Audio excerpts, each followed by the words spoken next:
you've I'm been happy to having a talk to you. great week. Oh, hey, look who it is. Hey. Look, it's this one. Jane is Jaina! here. Now the party can Hi. start. Hola, Hey, chica. you know what I've been thinking about? We need better faces, shots of our faces for the thumbnail. So everybody Yeah. get real close to the camera. Because I scour through the timeline and I'm like, who's doing a cool face?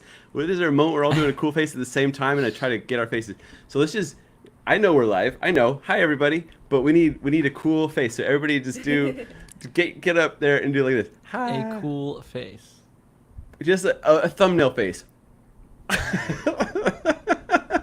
You guys are beautiful, and I'm like, ah. All right. Let me see your cool face. I was looking at mine. Let see Me? yours. Oh, that was my. Okay. That's cute. But Jaina, you gotta look at the camera. That's a nice one. That's a nice one. Yeah. Uh-huh. I think the word "cool" can be loosely interpreted as like I'm scared of something. No, it's like because Max is hosting today. I'm excited for your insights, Max. But like this is me learning from Max. Mm-hmm. Yeah. So I'm gonna screenshot that and put that as the thumbnail. Okay. Nice. Welcome That everybody works. to the show. We're live. We're live, so let's go around. Kind How's of. everybody doing? What's going on? What's the news? You start. Well, I just got back from the beach this morning. I feel a little toasty, Mhm. but I mean, let me tell you this: I go out when the sun rises, so I see the sunrise, and there was this moment where the sun was peeking up over these palm trees, and then this dude surfs right past me on this wave. Like when you're paddling through a wave, you go up and down, Mhm. and as I'm going up, he comes right past me, and the wave is curling and just away. And the sun was like right behind him, and I was just like, yeah, I'm just really glad I saw that. Nice. Like when Yeah. do you ever see something and you're just like, man, I'm so lucky to see that. I All the really time. appreciate that I have the opportunity to just witness that. It's just a good moment, just to good see Yeah. it. Especially living there and setting yourself up for that type of success by like taking the action of going out and surfing. You're asking for those moments to happen, which is nice. It is a chore. Yeah, I wake up at Moments. 4 in the morning and I don't Yeah. want to go anywhere. I don't want to do anything. Yeah, well, that But- part's crazy. I went to the beach Yeah. today too, but I didn't get there till 3 in the afternoon. Well, tell me about your beach day. You went with some homies, with some honeys. No, just my friend Roberta and I went to the beach. And Soaking up the chilled. rays. I got sunburnt. Oh, you look nice and colorful. Thank Nice you. glow. Yeah. Do you like the feeling of getting a sunburn? Like when you come home and you kind of feel like a little itchy, but also a little like radiant. Yeah, it feels good because you have all that vitamin D overflowing. Yeah. You like that D. Do you like that Jaina- vitamin D? Jaina, what's new with you? So I had a pretty hard spar session Yeah. yesterday. So I've Yeah. just like cuts. My tongue is a little cut up. My mouth is a little You got a fat lip. cut up. Yeah. Not Yeah. fat, just like. We've talked about how you're a kickboxer, right? Yeah. Yeah, on the cast. But I have a competition next Next Saturday, week. so I won't be making the cast, but Yeah, that's right. that's what yesterday was getting me ready for, and it was very humbling, a very humbling experience. So does it check your strategy? Like, do you have a strategy change up because you got knocked in the face? Are you like, oh, I gotta yeah, I did gotta work with change up my coach approach? Monday. You Yeah. got hit in the face? A I lot, guess you yeah. always get hit in the face doing that, Yeah. right? Probably. Yeah. This was. But pretty did you get your hard. bell rung? Yeah, it was a little As they say? starries. Yeah? Stars were happening. Yeah. Well, you look good. You don't look like you got hit in the face. Oh, that's good. Yeah, it was a learning experience for sure. Yeah. Yeah. Did you get But- like knocked out or just the Not starry? knocked out. I wasn't laying, but it was close. I was like kind of hanging over the ring, over That's the ropes scary, a little yeah, bit. Yeah, and then they were like, they knew when to call it, so it was just like a practice spar, but it was hard. It was a hard spar. Yeah. It was. Was it a leg or a elbow, fist? Just some hard punches right in the mouth and Ooh. nose area. Yeah. But yeah, it's okay. It was good. I feel like I don't like that. it's a practice of learning. Stop doing to that. listen. Yeah, I think it was me learning to listen to your corner. So that's the Uh-huh. part of the competition is they can help you, they can guide you out of that situation, but you just have Yeah. to be calm. And I wasn't very calm in that moment. because it's, you're going into that fight or flight response. Yeah. And so I think the learning experience is like, how do I, like Travis had a pretty big, crazy experience. He didn't share yet, but in a wave where he was able to stay calm. And I think I need to go into that mental state to like find that and like just Story trust your time. training. What's the difference when you're being calm or otherwise in terms of a fight? Because like I imagine Jana, when you're being calm, I'm like relaxed muscles, going with whatever is happening. That's to me calm. So I'm imagining something different. Like you like. That's relaxed. That's different than calm. Yeah. So talk me through calm. Just remembering your defense and evading is important. Mm-hmm. So I kind of shelled up a little bit, and then I let those punches get to me to the point where I started doubting myself. So I like let my guard down, and you just got to keep that guard up, and then know how to get yourself out of that situation. So it's like clear-headed, like present, like exactly. present. Yeah. Yeah, present is the main thing. And when you're in a situation like that, and Jana, is this the most difficult it's been, or like the highest level of shock that you've received? Yeah, for sure. Okay. Yeah, because as you do that more, you don't slip into that fight or flight. You stay present. Yeah. Are you a fighter, Max? Have you had a few punches? When I was younger, I was a dumb, violent kid. Yeah. I think it's important to have a few punches. Yeah. Throughout life. Yeah, take a few, man. Like I think like maybe it builds character or something. Like maybe. Well, it's a slice of life that I think is valuable, is what I'm trying to say. Yeah. You feel me on this? Okay. Knowing what it feels like to get hit. Yeah. Mm-hmm. Well, you learn something about yourself after you get hit in the face. That you don't want to get hit anymore. That's you learn that you don't want to do it, but also like you learn that you will be okay. You'll survive it, or that it can happen. Sometimes we're overconfident. We think it can't happen. Yeah. Right. Get a little knock on the head. You'll be like, you're like, okay, that's real. Yeah. But you realize you actually just realize how stupid it is. Mm-hmm. Stupid to fight. Like, why did it get? Yeah, either whether when you win or when you lose, if you're not realizing how dumb it all is, then you're a problem. Yeah. And now it is. I mean, Jane is a good example. Yeah. Jane is a very good example. You don't know who's trained. Like, you don't know who can actually beat the shit out of you. Yeah. And that's why I'm saying Jane is a good example, because if you see Jane out, you don't think she's this badass Muay Thai person that's gonna beat your ass. Yeah. Like when you see like a video of a street fight, it's like kind of a messy scramble. People are just like throwing Hail Marys and just haymakers left and right. They don't really know what's going on. And I can imagine Jana it's called a teep, like this kick that goes straight to the chest and it gives you space between. I can imagine her just like kicking someone straight in the chest with her heel, Those are some of my favorite videos. The fights? No, just when there's like people are acting up and trying to start a fight, and they come across someone that is trained, and they stop it very quickly. Yeah. And you can see the difference between like a trained person and just some dumb idiot that's They're certainly very interesting videos,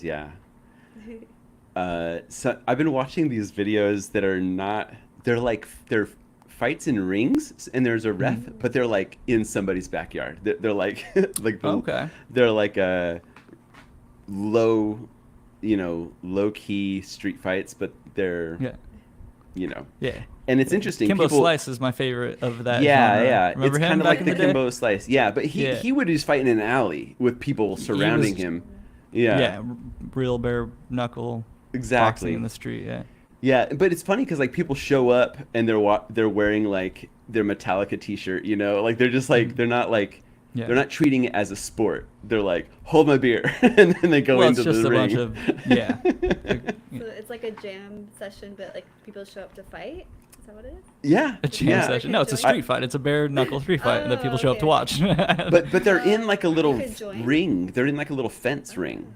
Yeah. And the ones that you've been... The ones that I've been seeing, So I'll shoot some over to you if I come across Kimbo Slice is a good example of technique. I can't remember who it was. It might have been Pablo Picasso or I don't know, somebody The that painter? said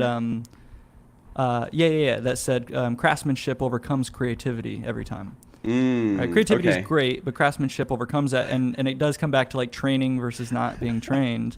And Kimbo Slice is a great example because there were videos that went viral on the internet of him just being a badass. Yeah. But then he went into MMA and he wasn't, right. I don't think, as successful because he didn't have, he was coming up Right. against people that had training, that were professional. Mhm. Yeah. Yeah, I thought you were going to say that Pablo Picasso fought Kimbo Slice. I was just like, I'm like, wow. If I had a time machine, that is what I would do with it. I would force them to fight. Yeah, like celebrity death fight, but you bring people back from the past. Mm-hmm. Pit Yeah. people up against each other. Yeah, Bill and Ted style. I used to have friends that would do this kind of thing in their trampoline, like have. They would fight on a fights. trampoline? Yeah, in high school. Huh. But they were They a would- That's little also bit super more, dangerous. like, Kids are stupid. See? WWE style. Yeah. Travis, but Janice said that you also had to channel your ability to be present. Yeah. Recently. Okay. What So happened?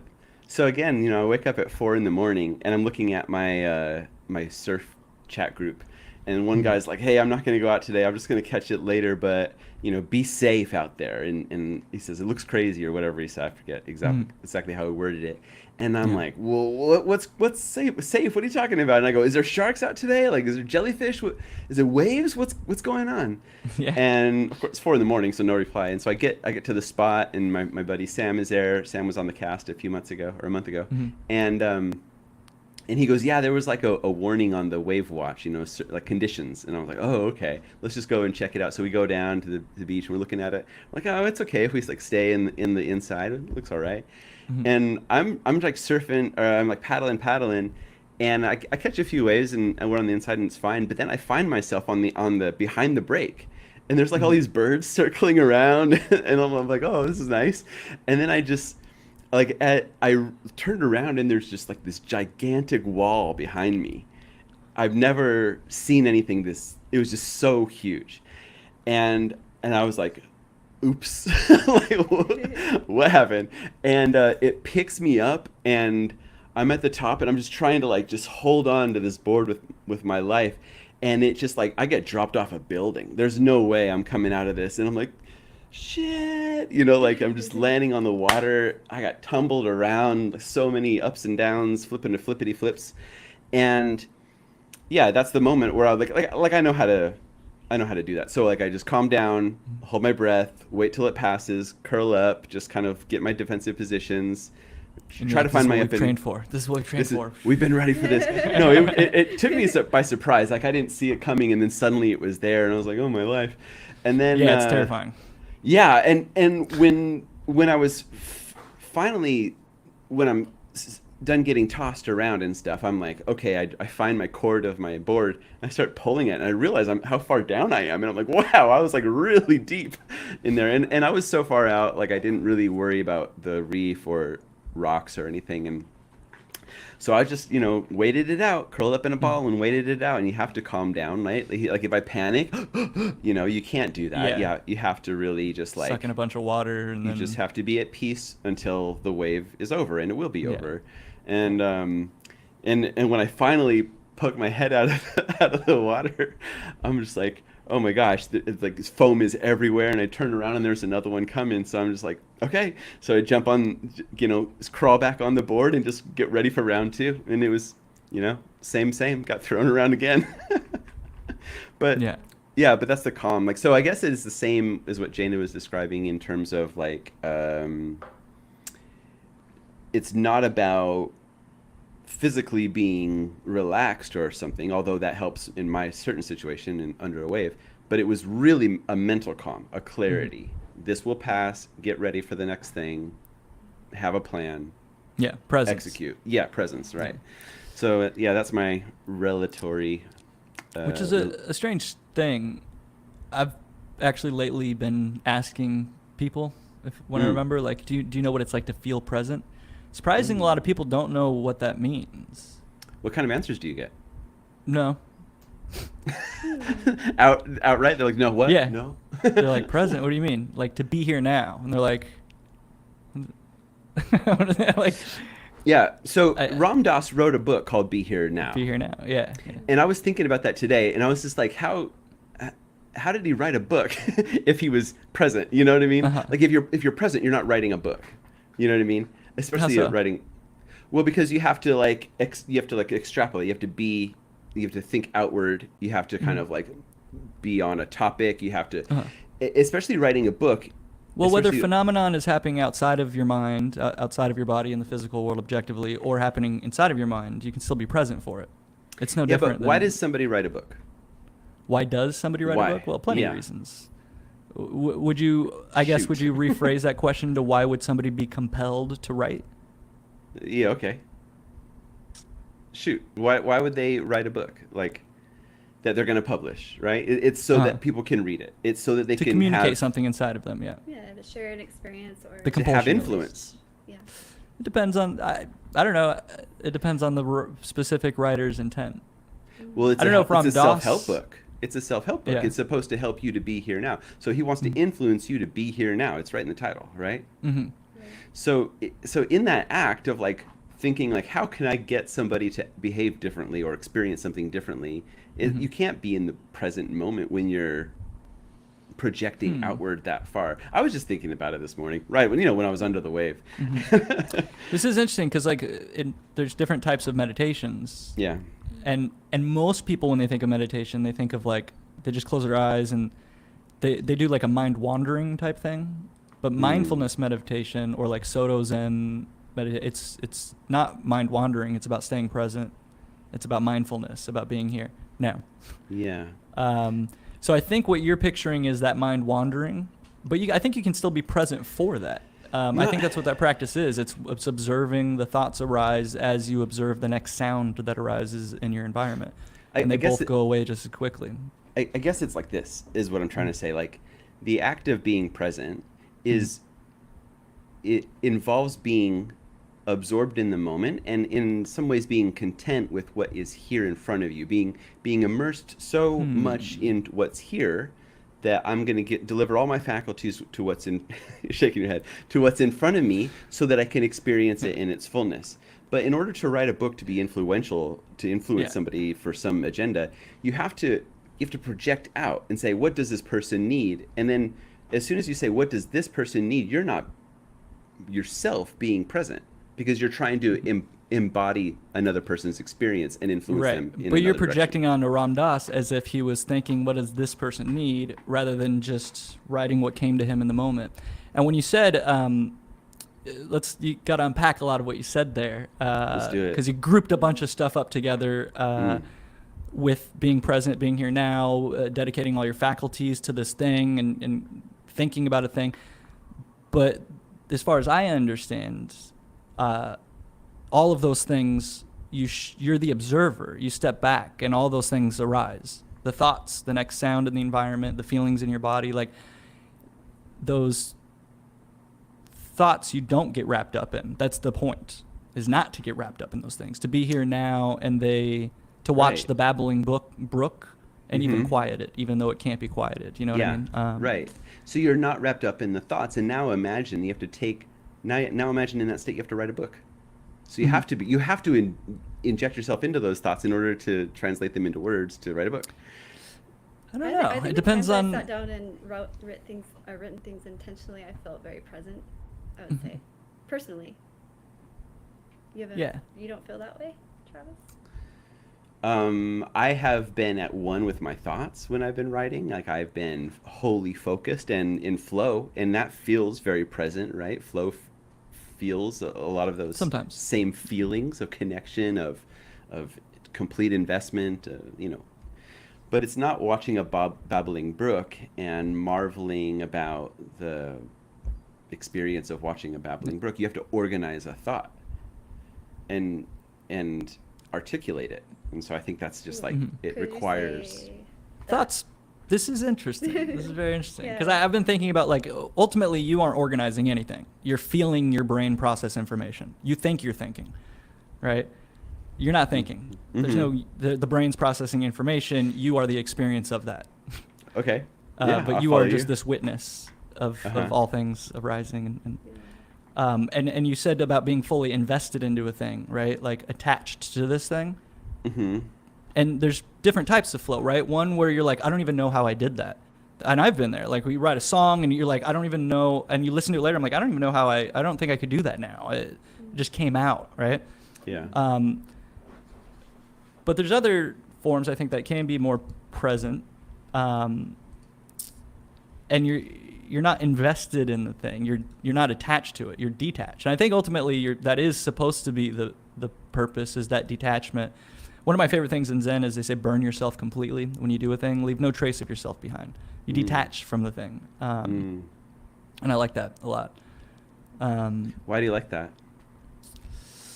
Why do you want to be not attached to the thing, burnt away from it? Because I think once the thing is out, and even while it's becoming a thing, the attachment to it is something different, and it actually deteriorates the thing itself. It becomes a separate thing, the concept of it that you fall in love with, rather than the raw data of the thing itself.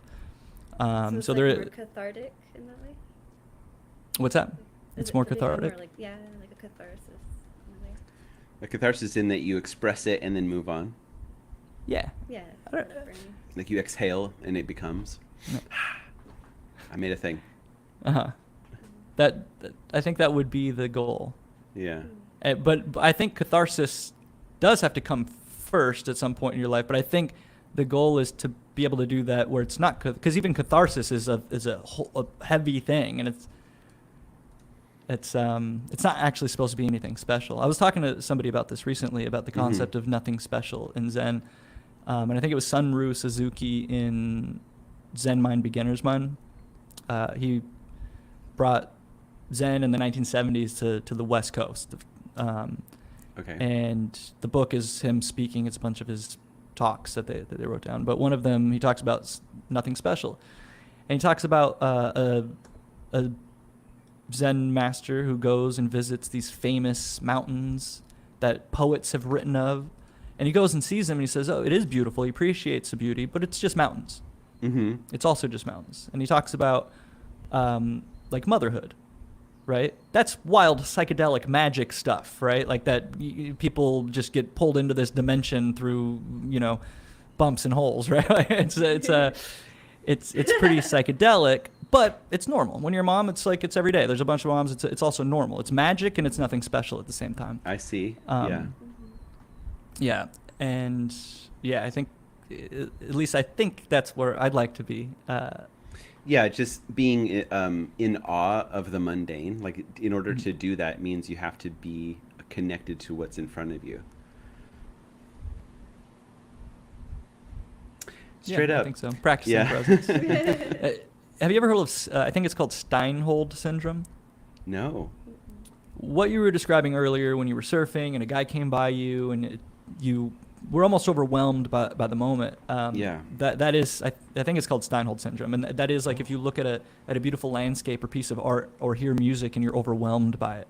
Mm-hmm. Where it triggers a physiological effect in you that you actually have no control over. It's some type of biological response to that stimuli that we've evolved to recognize order and beauty. You mean you can't provoke it? Like it has no... No, I think you can, yeah. Okay. Yeah, you can. Yeah. You can practice acts of novelty and making art, but like the feeling that you get when you are overwhelmed by something like that, I believe some guy, Steinhold, named it after himself. Steinhold syndrome. Because he was really present. He's like, this is mine. Yeah. Named after me. I think that moment for me, I get overwhelmed to the point of tears sometimes because it's so like emotional. It becomes like an emotional. Yeah, you can cry at a sunset. Mm-hmm. Yeah. And I don't know, like I feel like kind of embarrassed about that sometimes because I don't know if that's necessarily something a lot of people do, but to just be like so in awe of something that you get brought to tears, it's just like, oh, how many sunsets have you seen? Yeah. It's just another one, but really like this one for some reason gets you. It'd be interesting to look at the demographic data on who's moved. I'd be willing to bet that like women are probably moved more than men. They cry at movies more than, like, there is probably some pretty obvious data. But it is an interesting phenomenon to have like emotional response to information like that. Yeah. It's built into us. What about crying is like why is crying the right response for you? For me? Yeah, like when you say you see a beautiful It's sunset not- as an example. I don't know. I just get touched in that way, so it triggers that. It's not like a sad cry. It's, I guess what would people would consider happy tears. Yeah, I got happy close to tears. that this weekend. I went to an EDM show, and there's 3 DJs, but the DJs that were headlining had seen this couple who were playing guitar that day, and I said, "Hey, you want to open up for us?" And they just like put on this beautiful show. They're playing their guitar. Like I go up close trying to see them play, and out of everything, like, you know, EDM is great sometimes. It's fun, but it was just like these raw strings and these people like talking with each other with the music, and it was like, to me that was like, I was almost gonna cry. I'm like, don't cry. you have to like hold it back sometimes. Yeah. Try watching a Pixar movie. Oh, did you watch Inside Out? No, not yet. Not yet. Oh, okay. But though, you know, Pixar's famous for making people cry. Yeah, Up. That's a good Yeah, cry Up. one. You cry at the beginning of that movie. Yeah, you relate to it so hard sometimes. Stendhal syndrome, or Florence syndrome, is a psychosomatic condition involving rapid heartbeat, fainting, confusion, and even hallucinations. Okay, maybe I understated what Stendhal syndrome is. Allegedly occurring when individuals become exposed to objects, artworks, or phenomena of great beauty. Okay. For some reason, I thought it was referencing just the general response that that a lot of people have, but this actually sounds like it's something a bit higher with a Fainting. fainting Wow. and hallucinations. Rapid heartbeat, like you see a beautiful painting, you're like, oh my god. Yeah. And you faint. I mean, you know what's crazy? I saw a video of Beatles? people. Yeah, the Beatles, but this video in particular was Michael Jackson. Yeah, dude. And it was Gotta about how make a crazy people went. He didn't even do anything. He just stood there still. Just him Yeah. arriving Yeah. and standing still. People were like fainting and losing their minds. Wow.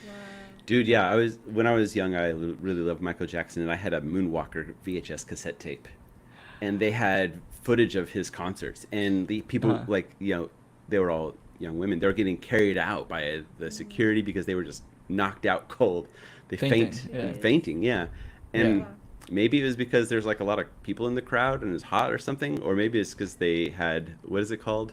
Stendhal syndrome or Florence Yeah, syndrome. maybe they had Florence Well, syndrome. what's interesting, it seems like this syndrome is upon exposure to that phenomenon, whereas they are in suspense for something coming, and I think there's also mob mentality. Everybody, like crowd mentality, I think has more to do with that, the excitement of the crowd, and it just becomes this feedback loop that bounces Very off of each other. Yeah, I think that's probably more what's happening there than fainting at the sight of beauty. Wow. No kidding. Mhm. Have you ever fainted at the sight of beauty? No, but I have been weak in my knees Ooh. many times. I like We're talking that. about girls. All types of beauty. I'm just joking. I like that. There is, I forgot what I was gonna say. Never mind. It is interesting though, because ultimately it is a psycho-electrochemical phenomena, right? You're an electrochemical system, right? Like your heart beats so your body goes on, but ultimately there's electricity being generated throughout the whole body. But the electricity in the brain seems to be where our experience arises from, or Yeah. our conscious awareness. I think experience is different from conscious awareness and cognition. I don't even like the word consciousness anymore. I think there's just experience and cognition around the brain processing information about it, and then Yeah, I was trying to tell Sam today, like, what I think the main point of life is at breakfast, and Okay. I was like, I think it's just to experience and appreciate. Hmm. I don't think anything else really matters. Yeah. Like, and he was trying to say like, oh, you got to give back. You got to like, carry it forward. And I was like, yeah, I don't think so. I You don't could, think, I don't or think, not.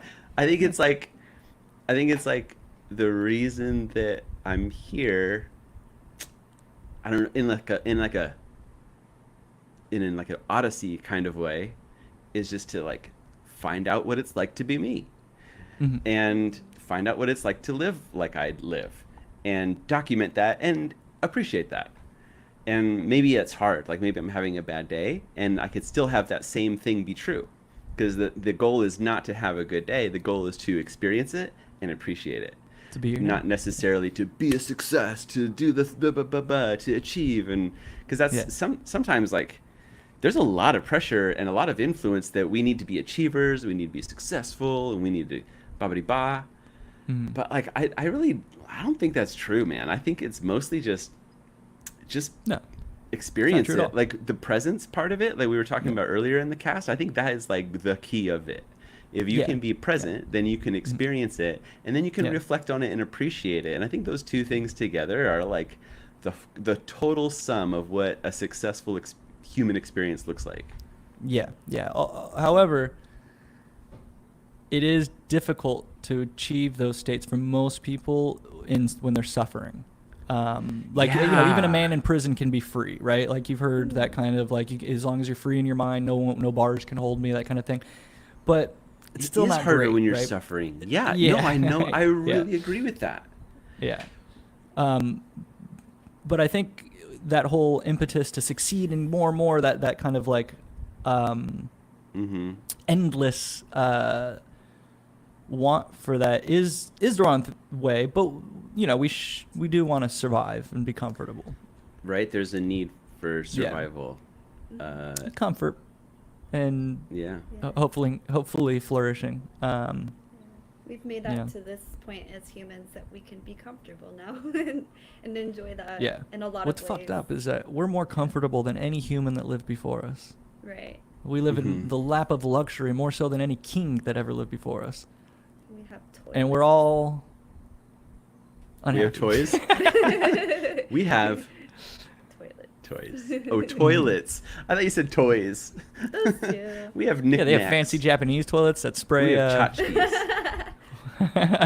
We have doodads. Mhm.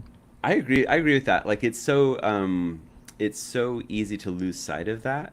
Like there are generations and generations that come before us, like comparatively did not have the luxury, the ease, and maybe like as many opportunities to be present, because it is harder when you're suffering, you're saying. Yeah. And life in the past for most humans was mostly suffering.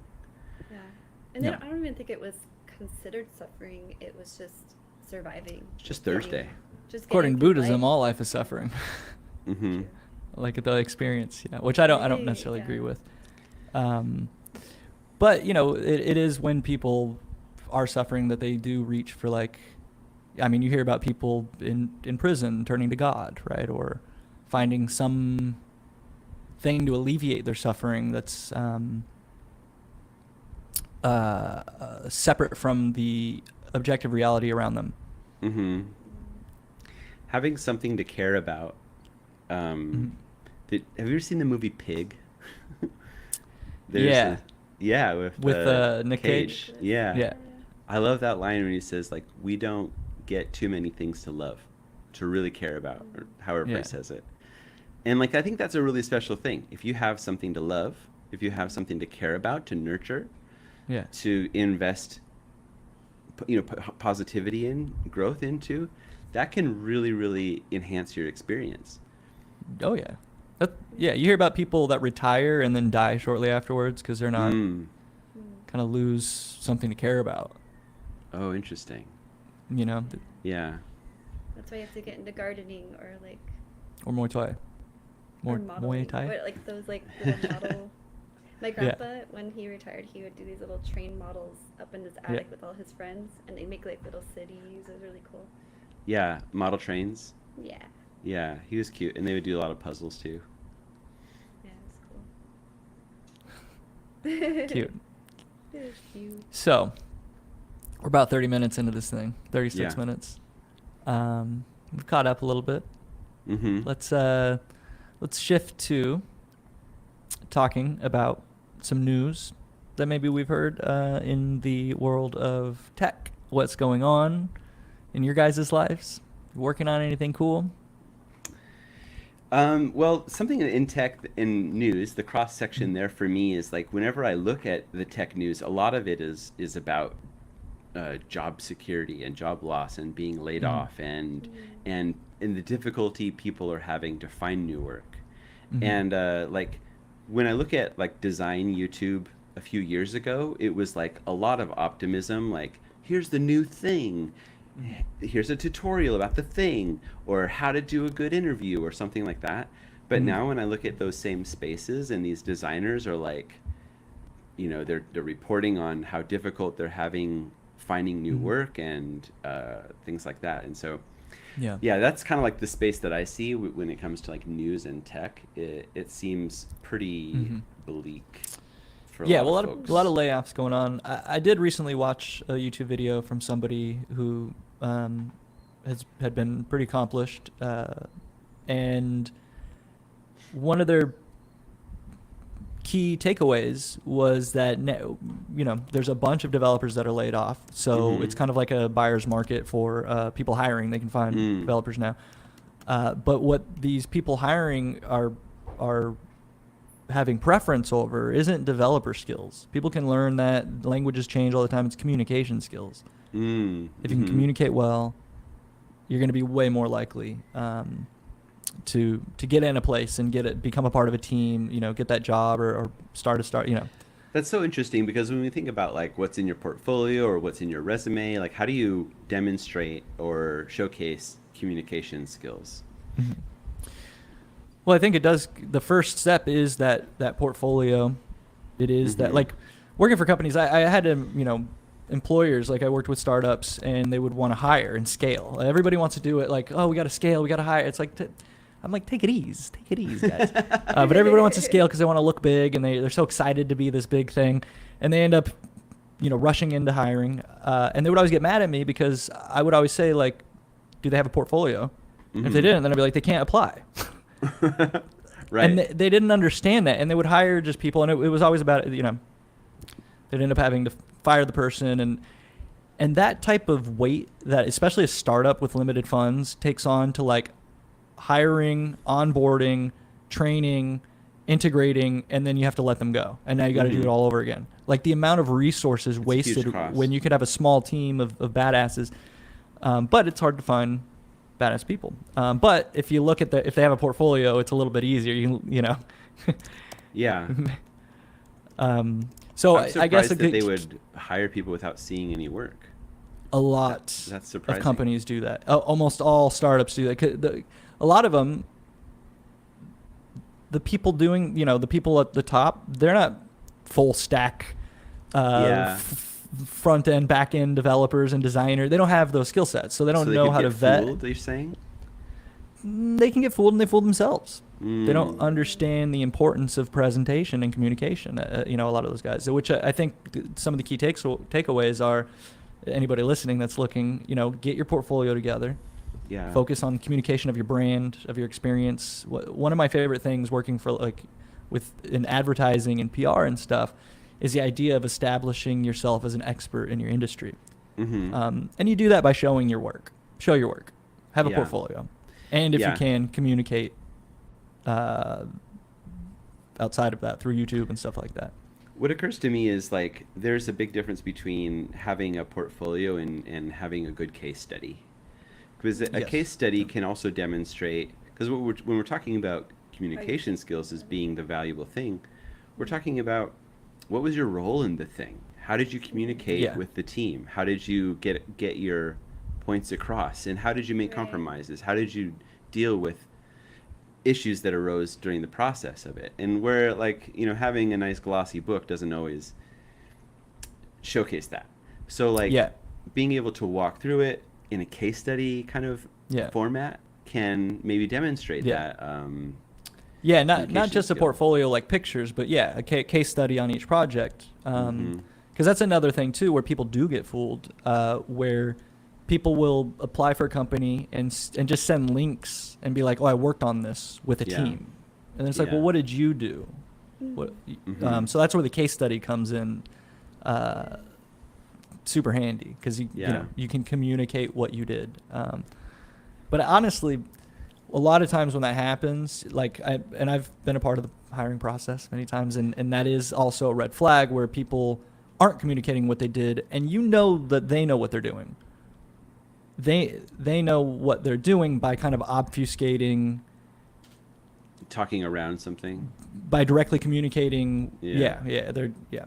That's usually a red flag if they're not explicitly right away. Here's what I did. I worked on this. I did the art direction. If they're not doing that, and I just worked on it. Mhm. I worked on the back end. What did you work with other people? Like, Yeah. what'd you do? Yeah. You want to know the process and then how they think about Yeah. what they're doing as well. Yeah. What Do- if you were to ask for a resume or a portfolio? Are you looking for a website, or are you looking for, it could be like an Instagram or Dribble or Behance? It depends Like, on what the do you- role. Okay. Nowadays, designer, front-end developer, full-stack they should have a website. That's what they do for a living. Even back-end devs, even if they don't want to dive into design, they got to have some type of presentation that shows that they know how to communicate what they're doing. And this is the thing. And I used to say this with the company that I worked for previously. You know, we were building pretty complex tools for a complex industry. Mhm. And I always kind of tried to remind people that our job is to reduce that complexity, to Mhm. show people the simplicity of the thing, right? And so even like back-end devs, and it comes back to communicating, often if they can't communicate to the CEO who isn't a back-end dev, and they can't put up a website and show that they do have an understanding of branding, of presentation, if they're just, I'm just a back-end dev, I don't do design or any of this kind of stuff, and that's fine. But if you don't understand how the cog that you're building works in the machine and what the machine looks like, Mhm. then you're going to have a difficult time. Like, you have to be able to communicate to the CEO, to the other people, the non-tech people, what you're doing in a simple way. Like, your job is to understand the complexity so much that you can simplify it for people, make things look easy. And yeah, for nowadays, for any type of developer, designer, you should have some type of website. Yeah. Like a developer sending an Instagram, Yeah. that's a bit crazy.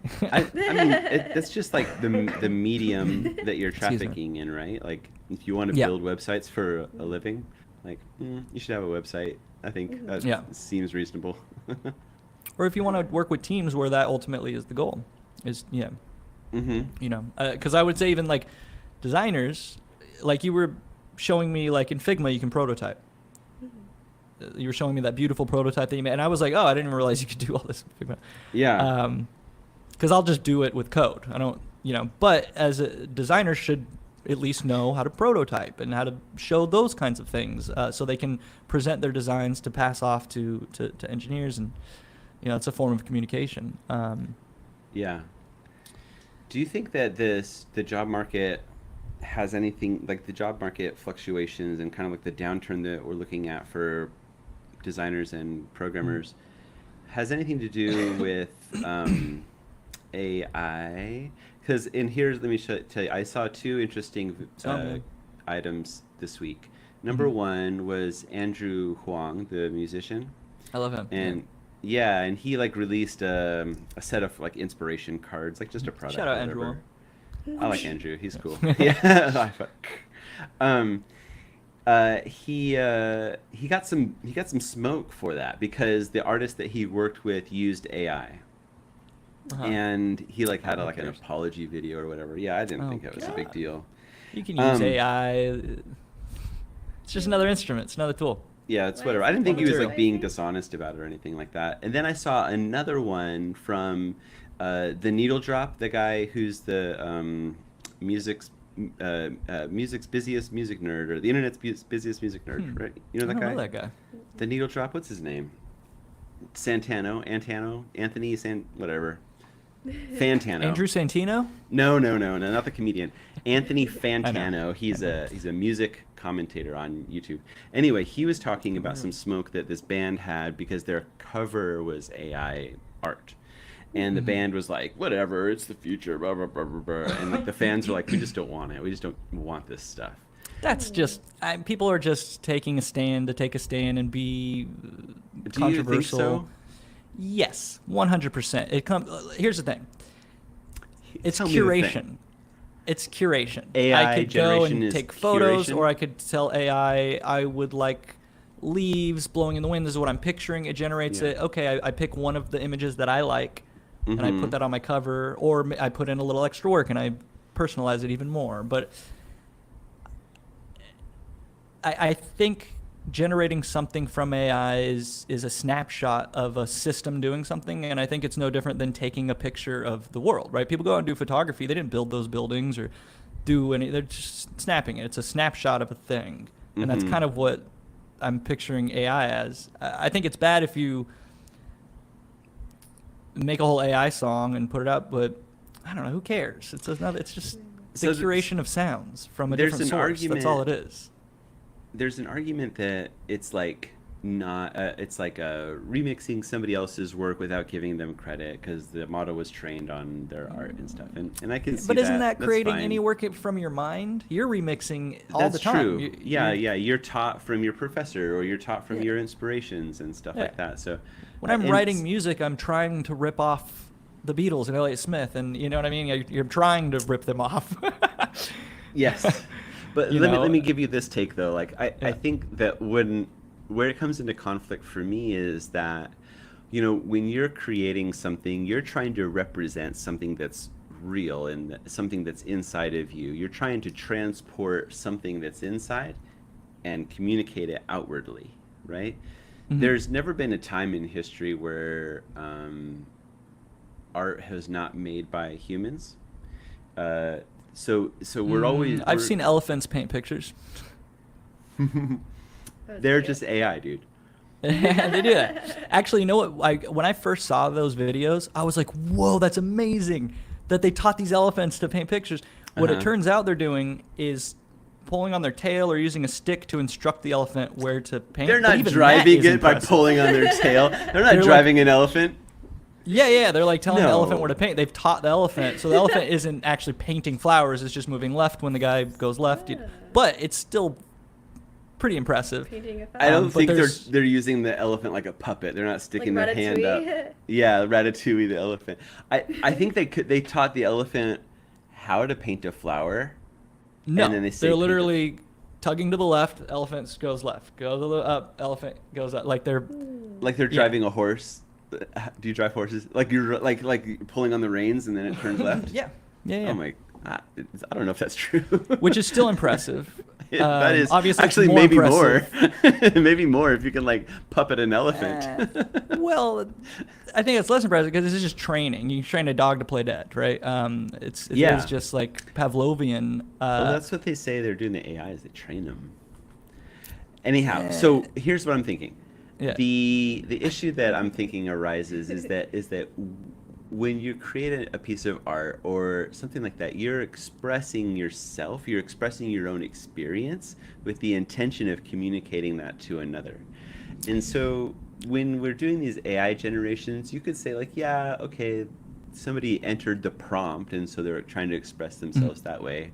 And maybe that's a good argument against what I'm saying. But there is something that's missing completely around like, Did you make your clothes? Huh? Did you make your clothes? No. No, but you use them to express yourself. You curate a style. Nobody makes their own clothes. I guess you're right. Yeah. It's curation, and you can express yourself through the things that you curate. I think the problem is people get it twisted and they're like, it's art. No, curation can be art. You can. It's all a fuzzy thing. It's not a one thing. And this is what we talked about a couple episodes before. Like it is the curation of stuff that people like. And what's interesting, what sets one artist aside from another, whether it is like as a musician, the sounds I curate come from the things that I like. It's Yeah. other things that people have made. And it's different than the sound somebody else will curate. Mhm. And ultimately it's curating and organizing. Whether I'm making the sound with a MIDI control or a real instrument with a guitar, like, you're still choosing the next note. The difference is high level and low level curation. If you're choosing individual notes, turning them into chords, and composition is different from curation. I think that's what people are getting mixed up. Is it composed? Yeah, they're not composing it. They're curating it from AI. But with curating enough things, whether you're curating photos or curating art or your style with clothing that you don't make, you do it enough and it becomes your style, and now you're composing this new thing, right? This amalgamation that arises from all of the things that you've curated. Does that make sense? I think so, yeah, and there's some really good arguments in there. Do you think that there is any ethical problem or like moral problem, I guess, with Sure. using AI as an art tool? I don't know. With the Spotify thing, like if they're like, oh, we're going to put out AI, but again, Yeah, that's stuff we were talking about last week. where ethics and it's like, morality in that, I don't know. Like, There's a people difference. can be immoral in everywhere, in every situation, or unethical, or use yeah, AI art and lie and say they painted it. They're being unethical at that point. If they could just say like, oh, I generated this with AI and it's the one that I liked and I chose it. And here, look it. I didn't make it. I curated it from AI. If they're Yeah. lying, they're being unethical. I don't think there's anything intrinsically unethical about just having a new tool. People are unethical with how they use it. I'm thinking about what you're saying, and like there is something like when you see an album cover and it's just like a generated thing, and then there's a difference when somebody is using Copilot when they're coding project, and it like, is there a difference there? Like, that code was trained on somebody else's Stack Exchange and they didn't give them credit. Like, is there? Well, that doesn't matter, right? Because code is like, We've been using code boilerplate is for a poetry, while. bro. it's Yeah. it's not poetry. It's a WordPress recipe. is- But yeah, Remember no, that WordPress. on every WordPress Yeah, footer? which is nice. It's cute, but it's not poetry.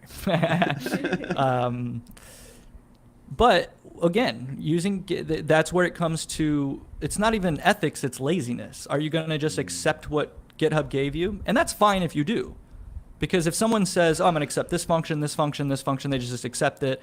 But in the end, to what end? They're building a unique product or something. It depends on where a person injects themselves into the thing they're creating, right? Maybe they don't give a shit about the underlying code. They want the machine to be this thing that they're imagining, right? And ultimately, the underlying code doesn't matter whether GitHub generated or not. Yeah. What's the end product, right? And if that's unique and novel, and that's where someone's expressing themselves, the underlying components don't really matter. Who wrote it? But I will say there are and will be more lazy developers that are just accepting it and don't know how to write the underlying code. But as it gets better and better, it won't matter. It won't matter. It won't matter. Jane and I were talking about this week because I was trying to explain, because see, behind me is this modular instrument. It's like a really, really like in the weeds type of instrument.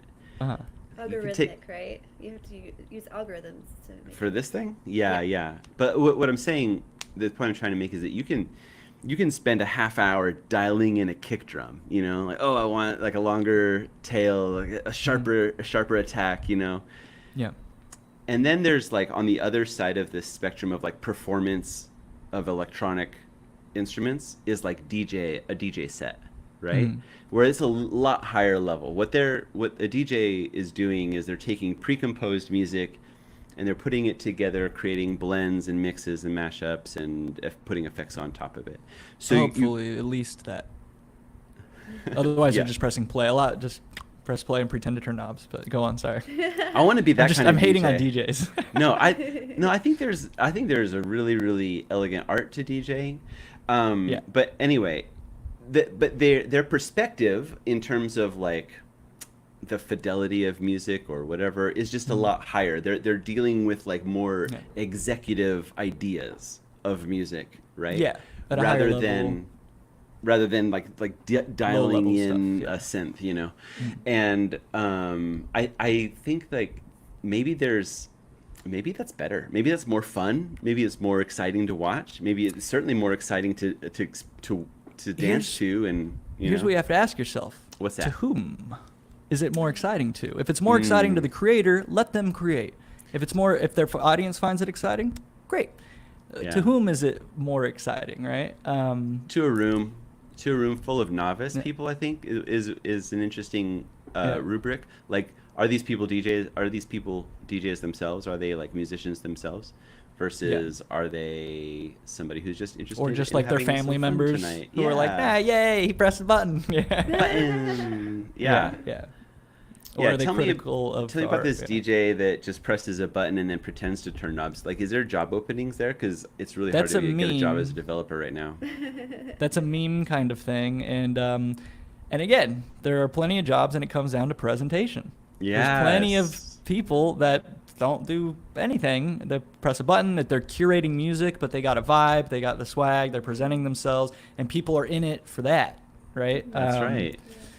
You know, there's so many ways to skin a cat, right? You have that spectrum. Name them. There's infinite ways to skin Schrodinger's cat. But you have that end of the spectrum where people are just curating and having a vibe. And then you have the other end of the spectrum where people are connoisseurs of the art and respected by other connoisseurs, right? Where they're higher level curation or creation. Yeah. And it's always going to be that way. One of my favorite things that came to mind is Andy Warhol. You know, he painted the Campbell soup can. Mm-hmm. Famous painting. Some guy went to him and he's like, I could have done that. He said, yeah, but you didn't. That's all it comes down to, all right? You make AI. I think that's why people are mad. If you make something cool with AI and they're like, well, I could have done that. It's like, well, do it then. Stop complaining. It's a tool. You're really onto something. Yeah, but you didn't. Yeah, you didn't, and or maybe you did, but you didn't get as famous. So there's a lot of other aspects. Where's your communication skills? How did you market it? Like, unfortunately, we live in a polymath world now where doing the thing isn't enough. Mm-hmm. You know, so there's plenty of people that might be doing AI art and seeing other people on the internet, and they're like, well, how come I could have done it. I can do it here. It's like, well, you didn't. You just. What were you gonna say, Jana? Sorry. Oh, no, you're good. I love this conversation. Well, I was thinking, too, like, in history, at points where, you know, we've gotten new tools, there hasn't really been like that. I mean, at least I don't remember this type of conversation or controversy of, like, graphic design or using painting tools on an iPad. There was no, like... Photoshop. That's not TV. real. Yeah. Movie. Yeah. We've been having this conversation throughout technological invention. But it's never stopped anyone. Like, it's never, like, it's never... Yeah. We have to adapt. Like, there's this, you know, you always have to kind of have this inflection point where people are going to dig their heels in, and they're going to say, no, that's not real, or that's not really art. And then eventually the people who do keep going and keep making are going to be the ones who get ahead in that expression, or who are going to be the ones that are experienced in that. So I think my advice is just to keep playing around with it, keep messing with it. Yeah. Adapt, right? Yeah. Well, we're gonna end on this note because we got to cap this at an hour, and we didn't get into any of the stuff. But my dog's barking because I got people here. But I do want to add a tag to that, and it is the same thing as, you know, film versus digital, or real instruments versus MIDI. Oh, you didn't make that with a real piano. It's like, well, it's the same thing. It's a, you know, or like, oh, you didn't use film. It's like, but I still captured composition and color. Like, and eventually people just give it. And it's like, okay, the low level nitty gritty is nice to get into. But eventually, people just accept the new layers. Sampling. Awesome. Also, check out Gen 3 runway videos. Okay. Have you been watching them? Do you know what's up, Jana? I don't know what that is. The Gen 3s? It's they've made a big jump from Gen 2, so that's exciting. Pretty cool. Okay. Cool. So hopefully people enjoyed this conversation. We didn't get into any of the stuff, but we do have a short day today. We got to cap it in an hour because I have. No, it's all good. I think there's a problem with the live streaming anyway. I think we just recorded really? today. Yeah, so I'll upload Okay. this at a later Uh-huh. time. Yeah. Yeah, and I guess we got to look for another alternative to Riverside. Riverside is not great. Okay. Ah. All right. Well, have a good day. Say hello to And the Fluffy stream, Max. but we'll we'll see ya. chat for a minute. Bye, everybody. Yeah. See you next time. Bye.